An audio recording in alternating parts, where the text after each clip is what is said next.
구약의 이스라엘은 철저한 혈연 공동체였을까요? 아브라함과 이삭과 야곱의 후손으로 인정되는 이 무리들은 다른 이민족이 전혀 포함되지 않는 순수한 아브라함의 혈통을 따르는 그 민족 족속들로만 구약이 형성되어 있는가라는 질문입니다. 이 질문이 우리에게 왜 필요한가 하면 신앙 공동체의 확장성에 큰 영향을 미치기 때문에 우리는 이 사실을 우리가 오늘 주목할 필요가 있습니다. 만약 구약이 오로지 혈연 공동체이기만 했다면 물리적 혈연 관계가 구원의 핵심 키가 되는 것으로 인정하는 그런 오해를 낳을 수 있습니다. 결론적으로 말씀드리자면 구약 이스라엘은 혈연적 공동체 같아 보이기는 하지만 그렇다고 철저히 폐쇄된 혈연 공동체로 이루어진 것은 아니다라는 사실을 우리가 유념할 필요가 있습니다. 야곱의 12아들을 중심으로 12지파를 구성하여서 뼈대를 이루고 그에 소속된 이들이 이스라엘 공동체를 이루었으니 그 신앙 공동체야말로 혈연 공동체 아닌가라고 우리는 생각하기가 쉽습니다. 그러나 이스라엘의 피를 물려받았다고 해서 모두가 구원을 얻는 하나님의 백성의 이름을 올리는가라고 묻는다면 결코 그렇진 않죠. 예수님께서도 그 유대인들 중에 지옥의 자식들이라고 부른 이들이 있습니다. 바로 바리새인과 사두개인 같은 경우에는 유대 율법을 철저하게 지키는 정통 유대인이었지만 예수님은 그들을 가리켜 지옥의 자식이라고 불렀습니다. 그리고 죄악으로 심판받은 자들도 유대 공동체 안에는 적지 않게 많았고 특별히 북이스라엘의 멸망의 역사는 결단코 구약이 혈통 공동체가 하나님의 교회 공동체를 대신할 수 없다는 사실을 우리에게 분명하게 말해준다라는 사실이에요. 그러므로 우리는 구약의 이스라엘 공동체를 단순한 혈연 공동체로만 단정짓고 그렇게 생각하고 말하고 싶은 그런 마음이 여러분 안에 들기는 하겠지만 그게 옳은 이야기가 아니라는 사실을 꼭 유념하시기를 바랍니다. 혈통이 아니고는 구원의 공동체에 들어올 길이 없는 폐쇄적인 공동체가 아니었다라는 사실. 그래서 그 혈통이 아니어도 아브라함과 이삭과 야곱의 혈통이 아니어도 그 공동체 속에 들어와서 믿음의 구원을 얻고 하나님의 은혜를 누리는 자들이 구약 안에도 많았다는 사실을 잃어버려서는 안 된다는 말이에요. 자, 그러면 먼저 여러분 우리가 구약의 이스라엘 공동체가 어떻게 형성되었는지부터 한번 살펴봅시다. 이스라엘의 시작은 아브라함의 신앙을 기점으로 해서 생성된 무리들이 이스라엘이란 이름으로 조직체를 이루게 되죠. 그리고 야곱의 12아들을 각 지파의 우두머리로 해서 이스라엘 조직이 형성되게 됩니다. 자, 이스라엘이 민족적 개념으로 시작하게 된 것은 언제부터냐 하면 아브라함이 아니에요. 출애굽부터가 이스라엘의 민족적 개념이 시작된 시작점이 출애굽 때입니다. 그 이전까지는 그냥 가족일 뿐이었어요. 가족 개념이지 민족 개념이 아니었다는 말이에요. 애굽에 들어갈 때까지만 해도 70명의 가족 공동체가 애굽에 들어간 하나의 사건일 뿐입니다. 그러니까 가족 이야기지 민족 이야기가 아니라는 말이죠. 그런데 그 70명이 들어갔는데 나올 때는 몇 명이 나왔어요? 장정만 60만 명이라는 엄청난 숫자가 출애굽하게 됩니다. 근데 기억할 것은 제가 자주 말씀드리지만 그 60만 명, 남자만 60만, 모두가 하면 200만이 넘는 그 숫자 속에는 그들이 순수한 이스라엘의 혈통을 가진 자들만의 공동체, 그러니까 오로지 야곱의 후손들로만 구성된 200만 명이다 라고 생각하면 틀렸다라는 말이에요. 그렇지 않다는 겁니다. 이스라엘 공동체, 믿음에 출발한 공동체는 섞여 있는 공동체였습니다. 자, 한 구절 읽어봅니다. 민수기 11장 4절 말씀 읽어봅시다.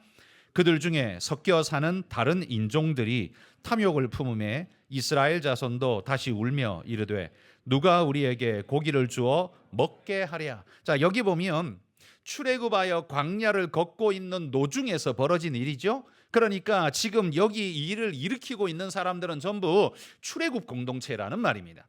함께 출애굽했고 지금 함께 길을 걷고 있는, 함께 만나를 먹고 함께 메추라기를 먹고 있는, 함께 가고 있는 공동체예요. 그런데 그들 중에는 누가 있었냐 하면 섞여 사는 다른 인종들이 있었다라는 사실입니다.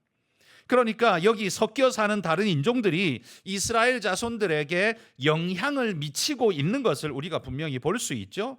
적어도 여기에는요, 이 민족과 이스라엘 자손이 함께 공존하고 있다는 사실을 우리는 분명히 발견할 수 있습니다. 그러니까 출애굽의 무리는 순수한 이스라엘 혈통의 백성들만이 아니라는 사실을 우리는 분명히 발견할 수 있죠.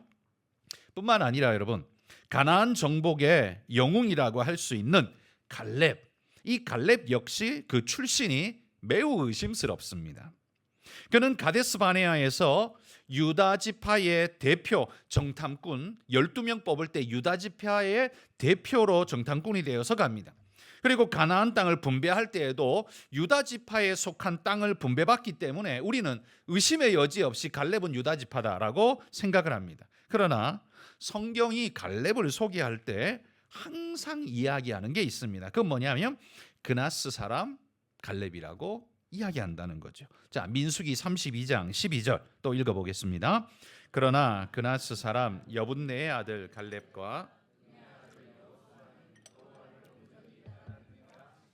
여기 갈렙을 소개할 때에 꼭 족속의 이름을 언급합니다. 이건 이스라엘 족속 아니라는 소리예요. 꼭 족속의 이름을 언급해요. 그게 누구예요? 그나스 사람이래요. 그러면 그나스는 도대체 어떤 사람일까 알아봐야겠죠. 창세기 36장 9절에서 11절입니다. 같이 읽어보겠습니다. 세일산에 있는 에돔 족속의 조상 에서의 족보는 이러하고 그 자손의 이름은 이러하니라. 에서의 아내 아다의 아들은 엘리바스요, 에서의 아내 바스맛의 아들은 르웰이며 엘리바스의 아들들은 데만과 오말과 스보와 가담과 그나스요. 여기 그나스가 나오죠. 자, 이걸 도표로 여러분에게 보여드리면 잘 보이시는지 모르겠습니다. 에서가 두 아내를 두고 있는데 아다라는 아내에게서 엘리바스를 낳고 아들이죠. 그런데 그 엘리바스가 5명의 아들을 낳았는데 그들이 데만과 오말과 스보와 가담과 그나스다라고 말합니다. 그러면 그나스는 에서하고 어떤 관계예요? 네. 에서의 손자가 그나스라는 말입니다. 그러면 그나스는 어느 족속이에요? 에서 족속이에요. 그러니까 이스라엘 족속이 아니고 에서의 족속이라는 말입니다. 에서의 손자라는 말이에요. 아니 그러면 그런데 어떻게 정탐꾼으로 갈 때 에서의 족속이 유다 지파의 대표자가 되어서 유다 지파 대표로 갈 수 있었던가라는 의문을 우리는 던지게 됩니다. 물론 그 이유는 성경이 정확하게 우리에게 명시적으로 말하지 않기 때문에 어쩌다가 그렇게 되었는지는 모릅니다. 성경 어디에도 그 이유를 우리에게 알려주지 않습니다. 그러나 갈렙이 출애굽기에 등장하는 갈렙의 말들을 다 종합해 보면 그가 비록 에서의 후손이기는 하지만 그나스의 족속이기는 하지만 이스라엘의 정통 혈통보다도 오히려 더 굳건한 믿음의 순결성과 확고한 신앙을 가지고 있었던 진짜 믿음의 사람이었다는 것에는 조금도 이견이 없습니다.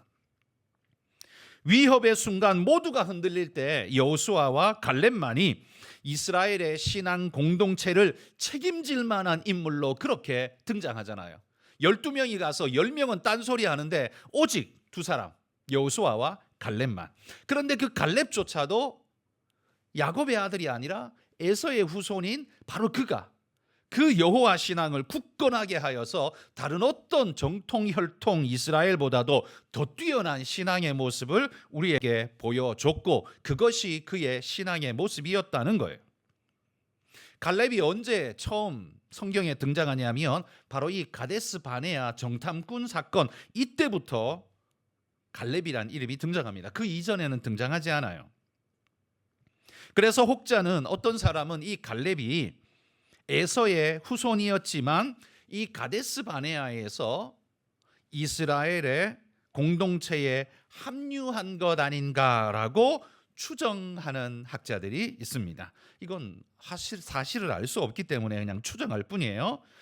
갈렙이 이 가데스 바네아쯤에서 에서는 그 사해 남쪽 지역에서 터전을 잡고 살았으니까요. 거기 있다가 가데스 바네아 쪽으로 올라온 이스라엘 무리와 그 마음이 합하여서 그 신앙을 흠모하여서 자기도 이스라엘 공동체에 하나 되어서 함께 하기를 원합니다 하고 그렇게 합류하여 들어간 그런 존재 아닌가라고 생각하는 추정하는 학자들이 있습니다. 또 그게 아니라면 이스라엘만 애굽의 포로로 생활한 게 아니라 수많은 포로들, 여러 나라 민족의 포로들이 그냥 애굽으로 끌려갔을 테니까 그중에 갈렙의 조상도 혹 끌려갔다가 같이 출애굽하여 나왔을 수도 있는 일이죠. 그래서 우린 정확하게 어떻게 갈렙이라는 이 가족이 이스라엘에 합류했는지는 잘 모릅니다. 그러나 분명한 사실은 갈렙이 이스라엘 공동체의 그 어떤 사람보다도 더 탁월한 신앙의 믿음의 모습을 우리에게 보여준다라는 사실이죠. 그러니까 이 믿음 공동체에 아주 적격인 사람이라는 사실, 이 사람이 여기 공동체에 들어와도 조금도 손색이 없는 훌륭한 믿음의 사람이라는 걸 분명하게 보여준다라는 말이에요. 여러분, 이 갈렙이라는 말의 뜻이요, 참 재미나게도 개입니다. 멍멍이 개예요. 갈렙이 이 히브리어로 케레브라는 단어인데 이게 개라는 단어인데 이 케레브의 축약형 단어가 갈렙이라는 겁니다. 그러니까 아버지가요 아들 이름 짓는데 개라고 지었어요.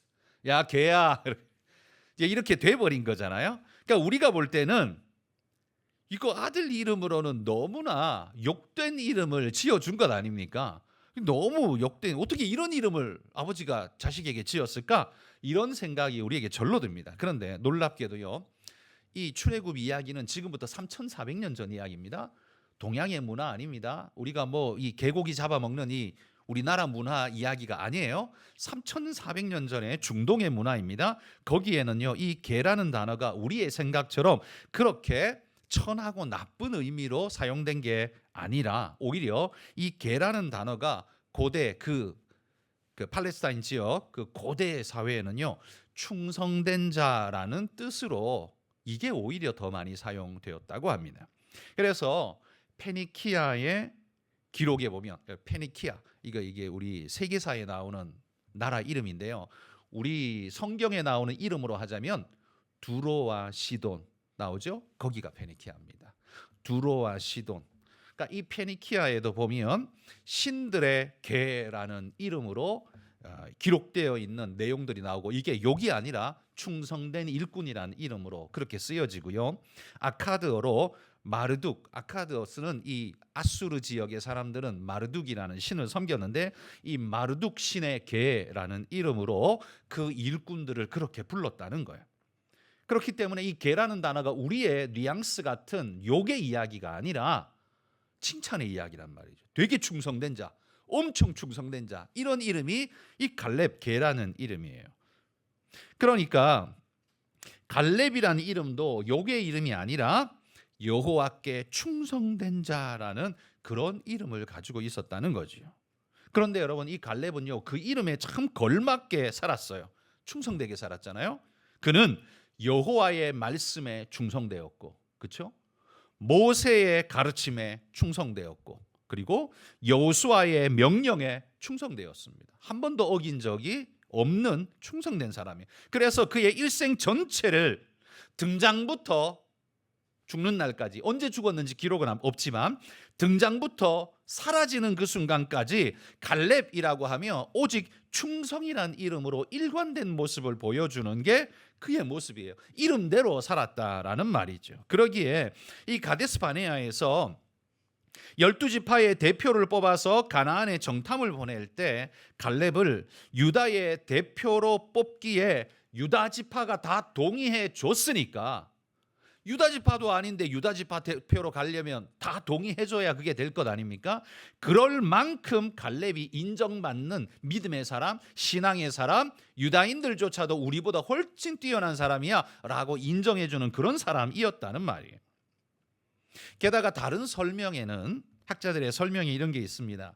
에서의 족속들이 사해 아래쪽 지역, 사해 남쪽 지역에 주로 분포되어서 거기에 살았기 때문에 가나안 남쪽, 그러니까 그들이 정탐하려고 하는 사해 서쪽의 그 남쪽 지역 동네의 지리적 이해도가 남들보다 훨씬 뛰어나지 않겠습니까? 왜냐하면 계속 거기 돌아다니며 살았던 사람이니까요. 그러니까 그쪽 지역이 빠삭하지 않겠습니까? 그러니까 정탐을 보내어도 길을 아는 사람을 정탐 보내는 게 초행길 보내는 것보다 훨씬 낫지 않을까요? 어디로 가야 뭐가 있는지 알고 하는 사람 보내는 게 훨씬 효과적일 겁니다.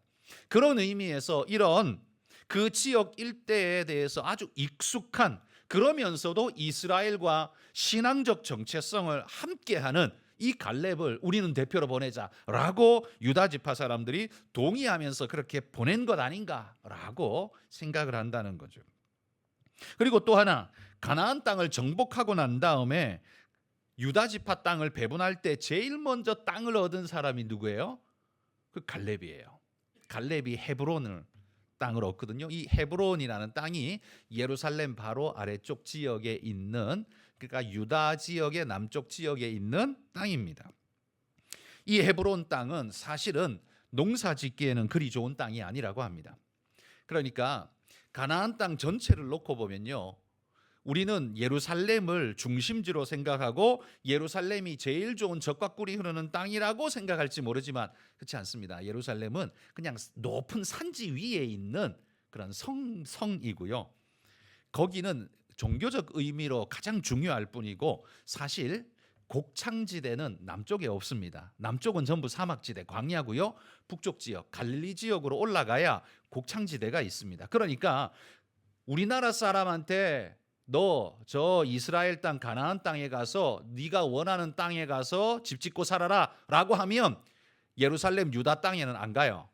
농사 못 지으니까. 어디 지을 수 있어요? 저 북쪽 땅 갈릴리 쪽 올라가야, 거기 가야 농사가 잘 되는 곡창지대가 거기에 있어요. 자, 그런데 이 갈렙은 제일 먼저 땅을 선점할 때 더 좋은 자리를 선점할 수 있음에도 불구하고 굳이 농사도 별로 못 지을 만한 그 땅 헤브론을 왜 택했을까?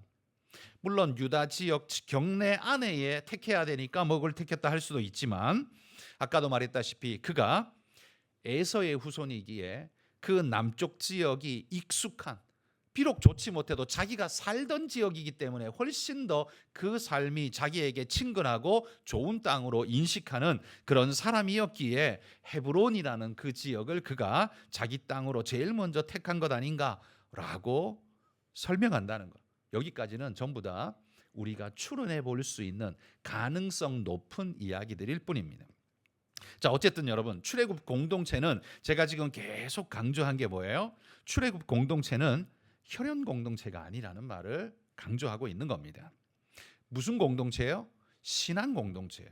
내가 이 신앙에 동의하고 이 말씀에 나도 함께 하기를 원합니다. 하나님이 내 아버지이시고 우리 모두는 형제입니다 라고 인정할 수 있는 사람들의 모임 공동체, 그게 진정한 이스라엘이라는 말이에요. 그러니까 아브라함과 이삭과 다윗의 피를 물려받지 않았어도 상관없습니다. 그러니까 구약은 무조건 혈통이다라고 말하기에는 다른 여지가 있다는 말이에요.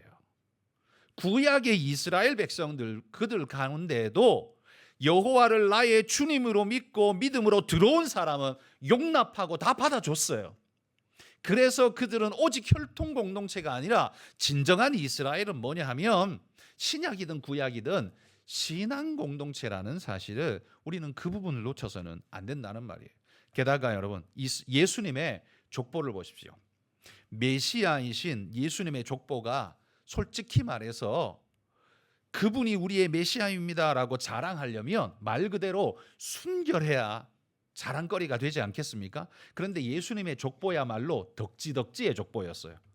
이방 여인들이 그냥 곳곳에 들어가 있는 그러니까 혈통적으로 보면 아주 잡종스러운 그게 예수님의 족보란 말이에요. 혈통적 불순물이 들어가 있는 게 그게 메시아의 족보예요. 내놓을 만한 게 없죠. 이건 왜 그럴까요? 혈통이 문제가 되지 않는다는 사실을 우리 주님이 친히 보여주시는 것 아닐까요?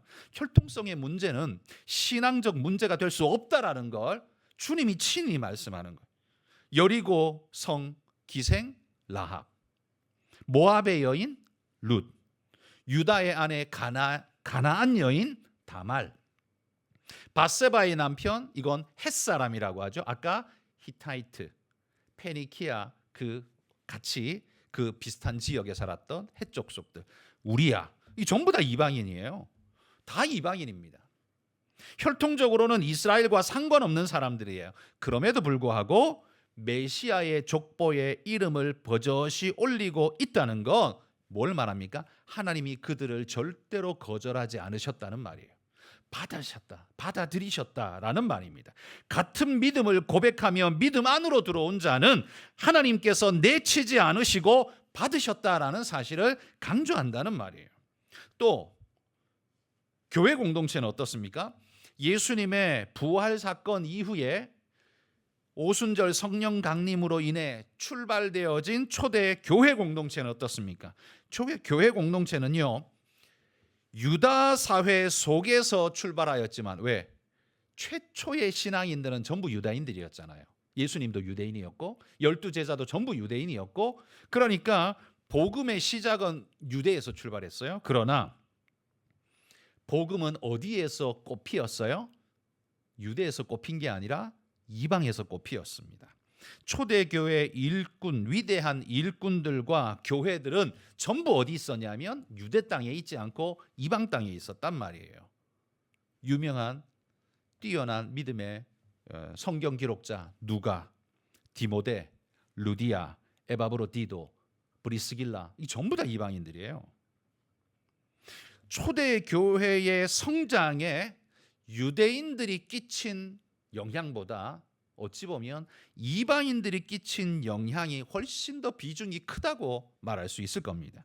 유대인들이 끼친 영향이라고 하자면 12사도가 핵심이 되어서 초기 태동에 영향을 미쳤다는 데 있어서 굉장히 큰 영향을 미친 것은 분명한 사실입니다. 그러니까 유대인들은 영향 안 미쳤다 이렇게 말하는 건 당연히 틀린 말이에요. 유대인들이 굉장히 큰 영향 미쳤어요. 그런데 교회가 뻗어나가는 데 있어서는요, 유대인들은 오히려 방해꾼이 되었고, 맨날 율법 이야기하고 모세 이야기하고 발목 잡기나 하고, 이게 유대인들이 한 일이잖아요. 그게 아니라 초대교회의 성장을 가지고 온 모든 대부분의 사람은 전부 이방인들이었어요. 그만큼 초대교회, 우리가 그렇게 갈망하는 초대교회는요, 절대로 혈통 공동체가 아니었어요. 민족 공동체가 절대 아닙니다. 100% 신앙 공동체였다라는 말이에요. 어느 민족, 어느 혈통, 누구 족속이냐 상관하지 않습니다.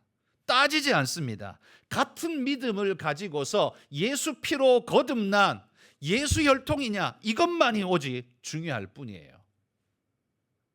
뿐만 아니라요, 주님이 재림하실 때에 마지막 때의 신앙 공동체, 주님께서 우리를 저 천국으로 인도해 가실 그때의 공동체는 또 어떨까요? 계시록 5장 9절과 10절 읽어보겠습니다. 그들이 새 노래를 불러 이르되 두루마리를 가지시고 그 인봉을 일찍이 죽음을 당하사 각 족속과 방언과 백성과 나라 가운데서 사람들을 피로 사서 하나님께 드리시고 그들로 우리 하나님 앞에서 나라와 제사장들을 삼으셨으니 그들이 땅에서 왕 노릇하리로다 하더라. 여기 보면 일찍 죽임을 당하사, 예수님 이야기죠. 어린 양 예수님. 근데 각 족속과 방언과 백성과 나라 가운데에서 사람들을 피로 사셨다라고 말해요. 이게 뭐예요? 유대인들만 구원한 게 절대로 아니라는 말이에요. 예수님에게는 민족적 혈통적 경계선이라는 것 자체가 예수님에겐 없다는 말이에요. 관심 없어요 거기에. 그래서 각 족속과 유대 족속만이 아니라 각 족속과 각 방언과 각 백성과 각 나라 가운데에서 주님이 당신의 백성들을 불러 모아서 피로 값주고 산 백성들, 그들을 당신의 나라와 제사장을 삼으셨다라고 재림의 그때에 주님께서 그 영광의 공동체를 그렇게 지금 노래하고 있다는 거예요. 그러니까 구원의 백성들은요, 이스라엘 혈통 후손이 절대 그게 아니라 모든 나라, 모든 민족들 가운데서 구원 공동체에 들어온 하나님의 백성 무리들, 그들이 바로 하나님의 공동체다라는 말이에요. 자, 그래서 제가 결론적으로 오늘 본문 말씀 요한복음 1장 12절 13절 말씀 다시 읽어봅시다.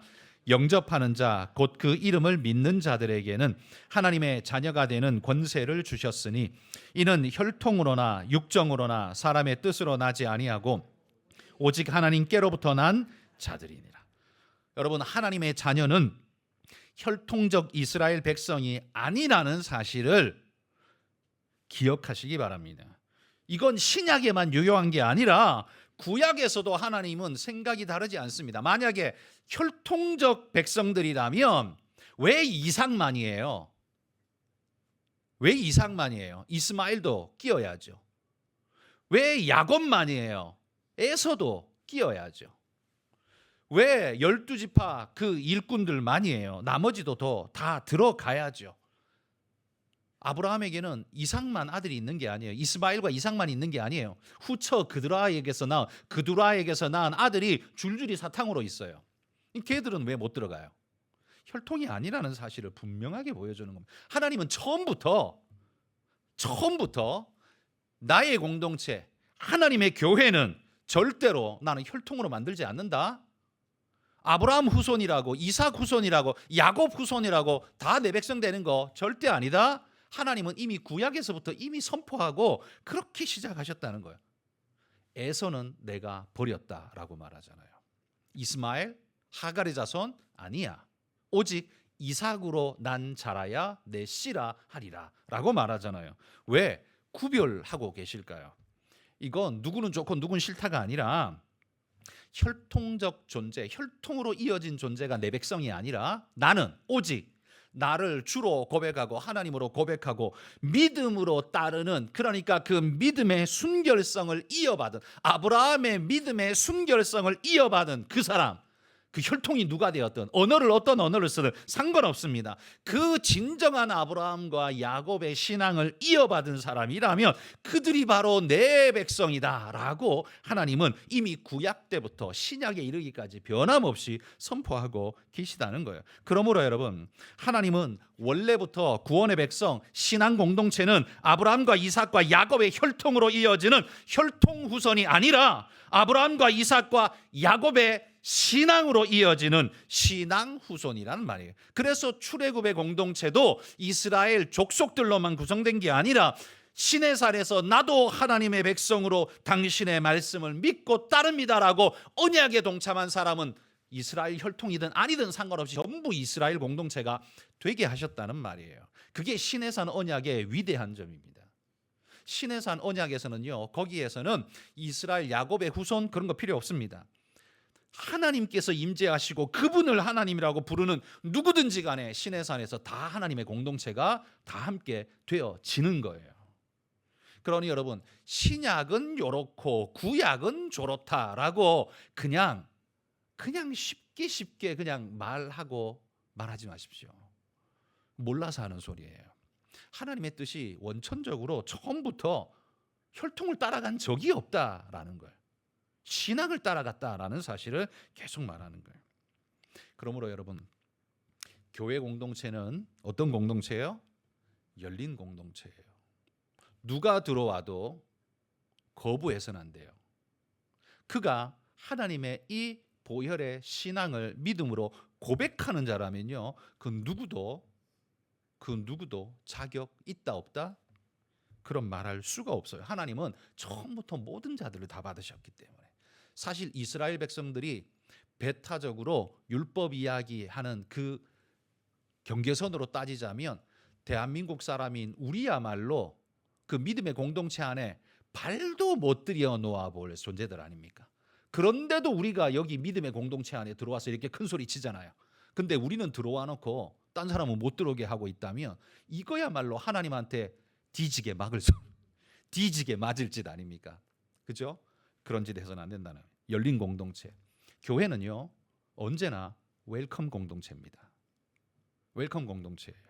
혈통이나 전통이나 관습으로 묶어두려고 하는 건 그건 바로 바리새인들처럼 복음의 문을 스스로 닫는 아주 위험한 행위라는 사실을 기억해야 합니다. 복음의 본질만 동의하고 그 본질에 그 말씀 자체에 100% 순종하고 동의한다면 이 뭐 국수를 먹든 밥을 먹든 쌀을 먹든 밀을 먹든 뭔 상관이에요. 집에 살든 텐트에 살든 뭔 상관이에요. 유목민이든 정주민이든 그게 뭔 상관이에요. 아무 상관없어요. 누구나 다 하나님의 교회 공동체 안에 일원이 된다라는 것이 하나님의 가르침 아닙니까? 그러니 여러분, 우리도 이 대한민국 땅 안에 복음이 들어와서 많은 어려움을 뚫고서 복음이 뿌리를 내렸는데 뿌리 내리고 난 다음에 무슨 폐단이 우리에게 왔어요? 유교가 신앙인 것처럼 자리를 잡아버리는, 유교적인 것에 반하는 건 비신앙적인 것처럼 생각하고 그런 모습으로 전통에 따라서 그냥 끌려다니던 모습이 얼마나 많았습니까? 이거 가지고 얼마나 많이 싸웠어요, 솔직히. 유교는 복음 아닙니다. 그렇잖아요. 우리가 살아왔던 삶의 방식, 그게 복음인가요? 아니요, 그건 삶의 방식일 뿐이지 복음은 아니에요. 우리는 조직을 전하는 사람들이 아니라 생명을 전하는 사람들입니다. 그렇다면 바로 이 부분에서 처음부터 다시 말씀으로 돌아가서 기억해야 합니다. 하나님은 원래 모든 사람들을 신앙의 공동체로 만들고 이 신앙에 동의하고 함께 한다면 주님은 그들 모두를 언제나 웰컴으로 받아주셨다는 사실. 그렇다면 하나님이 받았는데 우리가 노를 어떻게 해요? 절대 불가한 일이죠. 하나님이 받으셨다면 우리도 받아야 하는 것이 마땅한 일입니다. 그러니 여러분, 우리의 어떤 습성, 습관, 전통, 예식 이런 건 나중에 만들어진 부차적인 거고 그건 우리의 메인이 아니에요. 메인은 오직 복음의 말씀 그 자체, 신앙의 혈통, 신앙의 순수성 그 자체가 우리 안에 있느냐. 여러분, 여기에 우리의 생명이 있다는 거 기억하고 우리가 주님 오시는 재림의 날 그분 앞에 올라가면 노랑머리, 빨강머리, 파란 눈, 빨간 눈 다 있을 거예요. 아니 저 까만 눈도 아닌데 쟤를 왜 구원시켰어요, 하나님? 이렇게 말하는 사람은 바보 중에 바보가 될 거예요. 그러니까 여러분, 오늘 여기서부터 모든 사람을 주님께로 환영하여 맞아들이는 그런 우리 교회는 웰컴 공동체가 될 수 있도록 언제나 열린 공동체가 될 수 있도록 마음을 활짝 열고 유대인들이 복음을 확장시킨 게 아니라 시작은 시켰지만 이방인들이 진짜 복음을 확장시켰다는 이 사실을 마음의 도전으로 깨닫고 하나님, 내가 바리새인 되지 않고 걸림돌 유대인 되지 않고 오히려 하나님 앞에 쓰임 받는 충실한 갈렙 같은 인물이 되게 해 주옵소서라고 여러분 그렇게 열린 마음으로 주의 복음을 확산하고 전해가는 그런 믿음의 일꾼들이 되시기를 소망합니다.